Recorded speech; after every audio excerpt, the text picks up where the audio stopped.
Alright. Overtime mga kabro, pahabol, hindi to overhaul talaga mga kabro, binaba na lang namin kasi magbabaklas pa kami ng clutch side. Ayan, palit tayo ng panggilid set.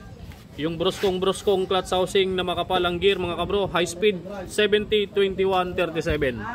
Okay, so pinapa-rush ni Sir Ranger. Alright, yan o. So ayan, asimbolin na natin mga kabro, palit cam follower, timing gear, push rod. Nasaan yung push rod niya, yung matulis?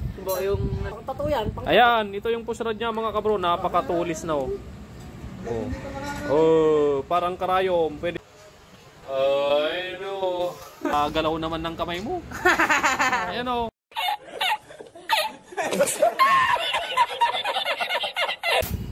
Palitan din pala natin ng clutch oil seal to. Kuha ka ng clutch oil seal, Deb. Oh, clutch oil seal. Yung nandiyan kanina, yung naka-plastic. May tagas tong clutch oil seal nito eh. Sige.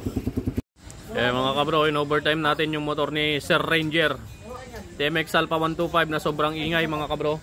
Nagpalit tayo dyan ng timing gear, cam follower, push rod. Nagpalit din tayo ng panggilid set na high speed. Okay, ayan, tapos na, readjust na lang. Pwede nang iuwi ni Sir. Sir, pwede mo nang puntan dito. Sakto pagdating mo, tapos na to. A few moments later. Guwapo ta silaw na Sir ah. Guwapo ta silaw na, naglawag. Ayun si Sir oh. Kukunin na niya yung Alpha 125. Guwapo. Sir. Ayan yung Alpha 125 mga kabro. Bro, ingat ah. Shout out Sir Ranger.